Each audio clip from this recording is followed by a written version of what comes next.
84 years after the attack on Pearl Harbor, a coastal Bend sailor that was lost that day has finally been identified. But this story isn't just about one family's closure. I'll show you how a tragedy from 1941 connected two strangers and turned them into friends.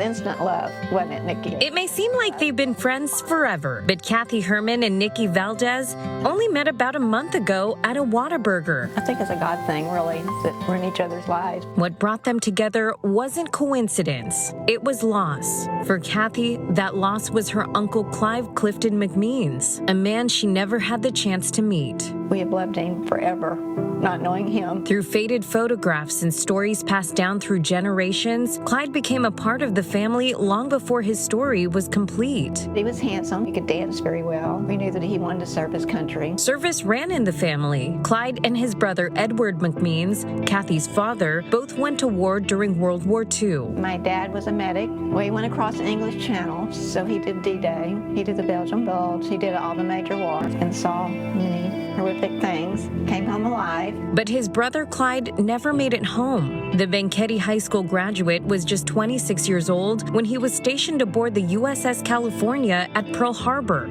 December 7, 1941, the day that everything changed. The water was flaming because of all the oil and the bombs. Newspapers at the time described Clyde's final moments. He was in a motorboat helping ferry sailors to shore when a bomb hit. After the attack, Clyde was listed missing in action. Weeks later, declared dead. His body was never recovered. All of his siblings just wanted him to come home, and my grandparents wanted him to come home. Decades passed, then in the early 2000s, the Navy asked the family for DNA samples, just in case one day they found him. So for years after that, I would call every now and then to see if they had found my Uncle Clyde's remains, and nothing. Until this year. A month ago, I just get this random call that maybe they had found him. And in that moment, Kathy did something unexpected. She reached out to a woman she had never met. I called their office and I said, I'm looking for Nikki Valdez. Nikki knew exactly what that phone call meant, because last year I shared her story when her great uncle Roberto Stillman Garcia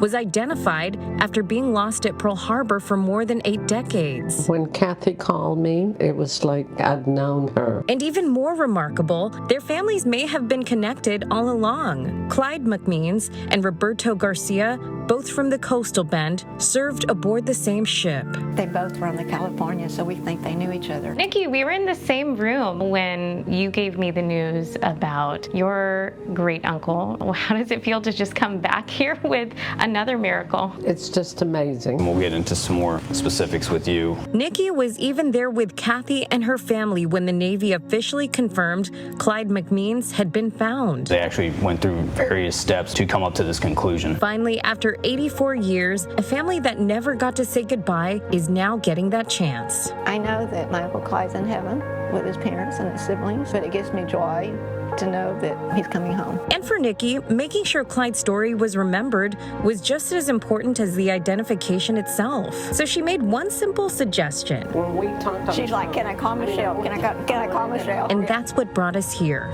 2 women, 2 families, connected by history and by 2 young sailors from the coastal Bend, never knowing that more than 80 years later, their stories would be told. That's the biggest thing, is to not give up hope.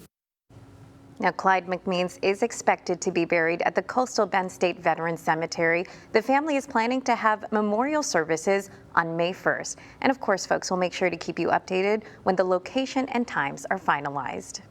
Oh, what a great story. Well, hey, the U.S. military is making plans to exhume the remains of 88 sailors and Marines that were killed on the USS Arizona. It's part of an effort to use advances in DNA technology to help identify them. As of right now, the plan is to remove 8 bodies every 2 to 3 weeks.